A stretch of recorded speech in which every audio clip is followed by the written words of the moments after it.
अस्सलामुअलैकुम। बोल news headquarters में खुशामदीद। मैं हूं आपके साथ वरीशा जुल्फिकार। मैं हूं मोहम्मद कामरान और मैं हूं आमना अकरम। हेडलाइंस आपने जानी, बुलेटिन में बात होगी।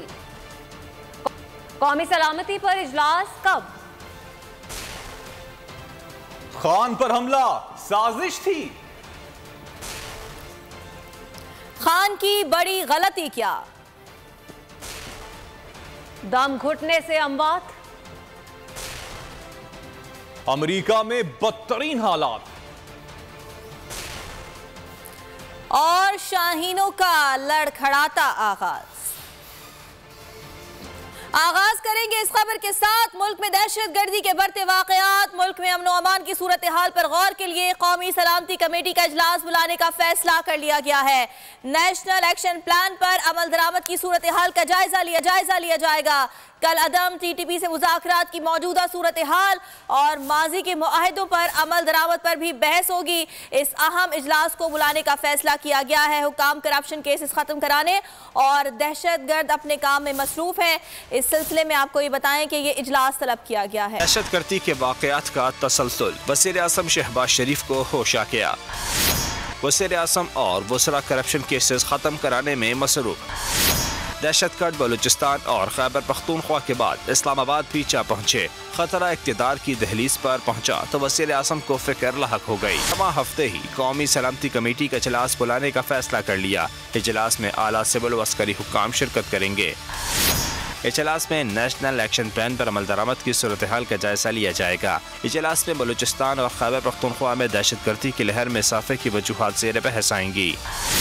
इंसदाद दहशतगर्दी के इदारों की कारकर्दगी और मसाइल का भी जायजा लिया जाएगा। कल अदम TTP से मुज़ाकरात की मौजूदा सूरत हाल और मासी के मुआहदों पर अमल दरामद पर भी बहस होगी। अहम खबर है, PTI अरकान के इस्तीफों का मामला फिर लटक गया है। 28 दिसंबर को स्पीकर चैम्बर में इस्तीफों की तस्दीक के लिए पेश होने का राजा परवेज अशरफ बेनजीर की बरसी की वजह से गड़ी खुदा बख्श में होंगे।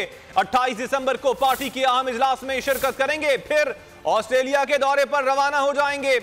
अपडेट कर रहे हैं आपको, PTI अरकान के इस्तीफों का मामला फिर लटक गया है। राजा परवेज अशरफ बेनजीर की बरसी की वजह से गड़ी खुदा बख्श में होंगे।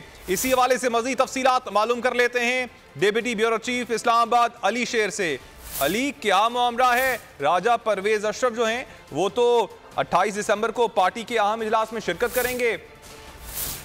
जी बिल्कुल, स्पीकर कौमी असम्बली राजा परवेज अशरफ जो है वो काफी अरसे से PTI के जो इस्तीफे हैं उनको मंजूर ना करने के हवाले से जो मुख्तलिफ तरीके या बहाने या रास्ते ढूंढते रहते हैं, वो उसकी अमली शक्ल एक ये जो सामने आ रही है वो ये कि कल 27 दिसंबर को गड़ी खुदाबख्श में जो बड़ा जलसा है उसमें शिरकत के लिए मोहतरमा बेनजीर भुट्टो की जो बरसी है उसके लिए राजा परवेज अशरफ आज चले जाएंगे इस्लामाबाद से। और कल भी वो वहाँ होंगे, परसों 28 को भी वहाँ होंगे और मुमकिन तौर पे 28 की रात या 29 को वापस आएंगे। जबकि PTI ने 28 को जो है वो अपने अरकान को KP के हाउस में बुलाया हुआ है और वो इकट्ठे जाके वहाँ पे इस्तीफों की तस्दीक करेंगे। और PTI के से आपसे मजीद भी अपडेट्स लेंगे। फिल वक्त आपका शुक्रिया। लाहौर का जमान पार्क सियासी सरगर्मियों का महवर बन गया है। इमरान खान ने हुकूमत पर नए वार की प्लानिंग कर ली है। चेयरमैन पाकिस्तान तहरीक इंसाफ आज भी पार्टी रहनुमा और वफूद से मुशावरत करेंगे। सियासी बैठकों और मुशावरत का फोकस पंजाब होगा। हुकूमत पर कब करना है अगला वार, किस तरह खिलाड़ियों को करना है तैयार। कप्तान ने जारहाना फील्ड प्लेसिंग की प्लानिंग कर ली। समान पार्क पर दस्तूर सियासत का फ्लैश पॉइंट, रहनुमाओं की आनिया जानिया, मुलाकातों के बैक टू बैक दौर जारी हैं। आज भी पार्टी रहनुमाओं के वफूद मिलने आएंगे। इमरान खान मरकजी रहनुमाओं के साथ भी मीटिंग सजाएंगे। मुलाकातों और मुशावरत का फोकस पंजाब की सूरत हाल रहेगी। लाहौर हाई कोर्ट के फैसले के बाद के हालात का जायजा लिया जाएगा। मामला सुप्रीम कोर्ट जाने की सूरत में भी हिकमत अमली पर गौर होगा। परवेज इलाही के एतमाद के वोट का मामला भी ज़ेर बहस आएगा। कब क्या करना है, इमरान खान रहनुमाओं और कारकुनों को एतमाद मिलेंगे। और इसी तमाम सूरत हाल पर बात करेंगे। उसामा दुरानी जमान पाक के बाहर मौजूद है। उसामा, आगाह कीजिएगा, इमरान खान की आज क्या मसरूफियात रहेंगी? जी बिल्कुल, पाकिस्तान तहरीक इंसाफ के चेयरमैन इमरान खान से जो पार्टी के सीनियर क़यादत है और मुख्तलिफ वफूद की मुलाकातों का सिलसिला जारी है। और आज भी जो है वो पार्टी के जो लीडरान हैं, पार्टी के जो रहनुमा है वो यहाँ पर पहुँचेंगे और इमरान खान से मुशावरत जो सियासी सी मौजूदा सियासी सूरत हाल है उस पर मुशावरत की जाएगी और ख़ुसूसन जो वज़ीर आला पंजाब का एतमाद का वोट हासिल करने के हवाले से जो इजलास तलब किया जाएगा उस हवाले से मुशावरत की जाएगी। और गवर्नर के जो गैर आइनी इक़दाम था उसके जो ख़त लिखा गया था सदर पाकिस्तान को, उस हवाले से भी मुशावरत की जाएगी। और ख़ुसूसन जो इस्लामाबाद में बुध के रोज़ जो इजलास तलब किया गया अरकान कौमी असम्बली का इस्तीफ़ों के मामले पर, उस पर भी जो है वो मुशावरत की जाएगी। गुज़िश्ता रोज़ भी इमरान खान की जो मुलाकात हुई थी उसमें इमरान खान साहब का यही कहना था कि हर सूरत जो है वो ठीक है उसामा, इस बारे में आपसे मजीद भी जानते रहेंगे। शुक्रिया आपका। खबरों में आगे आप देख सकेंगे साजिशी कौन,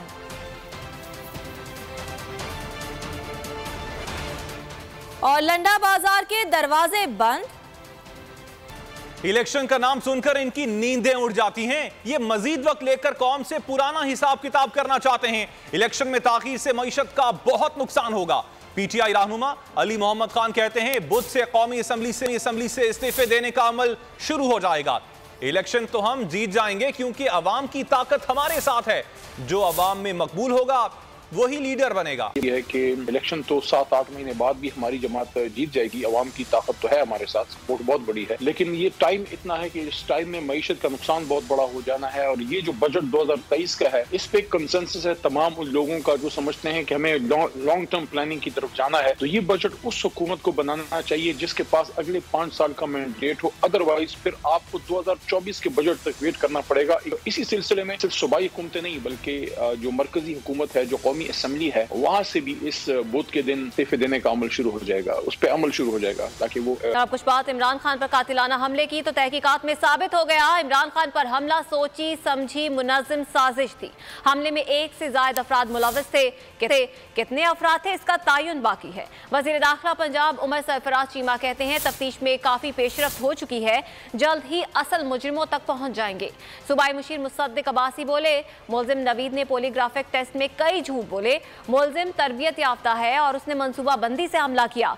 फॉरेंसिक टेस्ट में इमरान खान के गार्ड्स की फायरिंग के शवाहिद नहीं मिले। की जानिब से पाकिस्तान मुस्लिम लीग नून के मुख्तलिफ कायदीन को जो है बयानात के लिए तहकीकात के लिए बुलाया गया था, समन किया गया था, वो नहीं आए। अब दोबारा समन किया गया तो इससे फरार ये साबित करता है चोर की दाढ़ी में तिनका है। अब अगर दोबारा समन करने के ऊपर ये लोग नहीं पेश होंगे तो यकीनन जो है इनके गिरफ्तारी के वारंट जारी किए जाएंगे और फिर कानून के मुताबिक जो है कार्रवाई अमल में लाई जाए। पॉलीग्राफी रिपोर्ट है, जब नवीद को पॉलीग्राफी टेस्ट से गुजारा गया तो चंद एक चीज़ें सामने आईं। सबसे पहले जब इससे सवाल पूछा गया कि क्या आप वकास के साथ मिलकर आपने इमरान खान पे हमला करने का मंसूबा बनाया, तो इसका जवाब जो है वो मुस्बत था।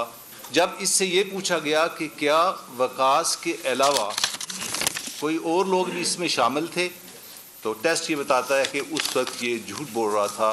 इसका मतलब ये हुआ कि इस पूरी प्लानिंग के अंदर बाकी लोग भी शामिल थे।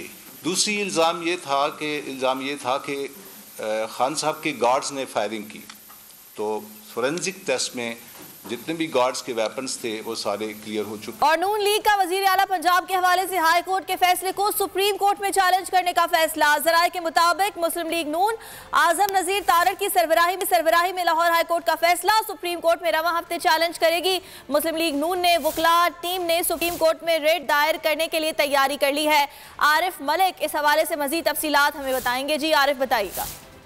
नून लीग ने वजीर आला के हवाले से जो हाई कोर्ट ने फैसला दिया है उसे सुप्रीम कोर्ट में चैलेंज करने का फैसला कर लिया है। और ये जो आजम तारड़ की सरबराही में हाई कोर्ट का फैसला सुप्रीम कोर्ट में जो है इसी हफ्ते चैलेंज किया जाएगा। और नून लीग की जो टीम है वकला की, वो उन्होंने रिट पिटीशन जो है वो भी तैयार कर ली है। और उसमें ये मेंशन किया गया कि चौधरी परवेज इलाही को चूंकि एतमाद का वोट लेना है तो वो अपने मुकम्मल इख्तियारात के साथ असरअंदाज हो सकते हैं उस इलेक्शन के ऊपर जो चीफ मिनिस्टर का इलेक्शन होना था। इस हवाले से ये पिटीशन दायर की जा रही है। मुस्लिम लीग नून के जो वकला हैं वो इसी हफ्ते जो है ये पिटीशन दायर कर दें। ऑडियो लीक करने के माहिर वजीर आजम हाउस में बैठे हैं। आजम सवाती के ट्वीट से ना मुल्क के दिफा को ना किसी और को खतरा है। अदालत के जज ने भी कहा ट्वीट को कोई खतरा नहीं। बाबर आवान की इस्लामाबाद हाई कोर्ट के बाहर मीडिया से गुफ्तगू कहा आजम सवाती के ट्वीट से लाताल्लुक होने की खबर देने वालों को पाकिस्तान के 6 बिलियन रह जाने का पता नहीं। इसके पास $6 बिलियन रह गया खजाने में और वो नजर नहीं आ रहा लोगों को। खबरें चलाने वालों, बनाने वालों, दिखाने, जर्नलिस्ट की मैं बात नहीं कर रहा, जो मैनेजर्स हैं और ना ही उनको ये नजर आ रहा है जो 6 बिलियन रह गया है वो लिया कहाँ से गया है। मुल्क डिफॉल्ट कर रहा है और ये सारा जोर लगा रहे हैं। कल आपको पता है बलूचिस्तान में कितने वाकयात हुए, जो चीफ सेक्रेटरी की ट्वीट आपने पढ़ी है।